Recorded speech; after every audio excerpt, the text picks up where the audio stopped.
სოფელ წინსვლის მოსახლეობა გაზიფიკაციის პროცესის შეჩერების გამო შეწუხებულია. ადგილობრივები აცხადებენ, რომ წინასაარჩევნოდ სოფელში გაზიფიკაციის პროგრამის განხორციელება დაიწყო, რომლის დროსაც მოქალაქეებმა სოკარ ჯორჯია გაზი აჭარასთან ხელშეკრულებები გააფორმეს და საჭირო თანხა დაფარეს. თუმცა ამ დრომდე გაზიფიკაციის პრობლემა მოუგვარებელია.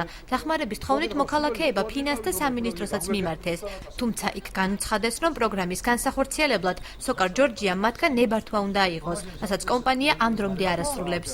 საარჩევნოდ დაიწყეს გაყვანა მილების, გაზიფიკაცია მოხდებაო.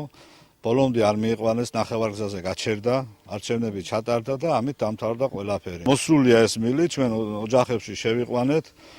ზოგს 900-მდე, 950, 1050 ლარამდე დაჯდა ეს ყველაფერი. სოკარმა შეიყვანა, თავის საქმე გააკეთა და ველოდებით ახლა 10 სანტიმეტრი აშორებს ამ მილებს ერთმანეთთან რომ შეერთეს და გაზი მოგწე. ეკონომიკის სამინისტროში უპროფესორად ვიყავით და იქ მან მოგვითხეს, რომ მოთხოვნა უნდა გააკეთოს ამ პროექტის გადაცემაზე სოკარმა. და ამის შემდეგ ჩვენ ქონებას გადავსებთ 59 წლის ვადის მართვით და ხაზს ჩაგირთავებ. ის ჩვენ სხვა უფლება რა გვაქვს, რომ ხაზი გადავსებთ.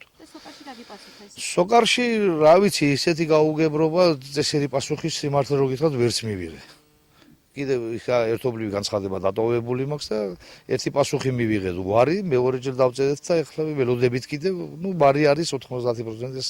სოკარ ჯორჯია გაზი აჭარაში განმარტავენ, რომ გაზიფიკაციის საკითხი რეგიონში ეტაპობრივად განვითარდება და ის წინსვლის სოფელსაც მოიცავს, თუმცა ზუსტი ვადების დასახელებისაგან თავს იკავებენ.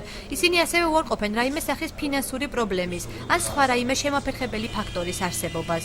გაზიფიცირებული არის და ეტაპობრივად ირთვება, ახლა რომ დასრულდება მონტაჟი, შემდეგ ისმება გაზის რეგულატორები და ეს ახლა უცებ 2 საათში და 1 საათში არ კეთდება და ამიტომ ყველას ეტაპობრივად ჩაერთვება გაზი აი უკმაყოფილ მოსახლეობასაც, ვინც კი გამოხატავს უკმაყოფილებას. არანაირი ფინანსური პრობლემას არ შეეხება, ეს არის უბრალოდ დროის ფაქტორი არის რა, უბრალოდ დათვირთული არის, ხდება ყველა უბნებში გაზის მიწოდება და ესეთი რეგულატორების დამონტაჟება.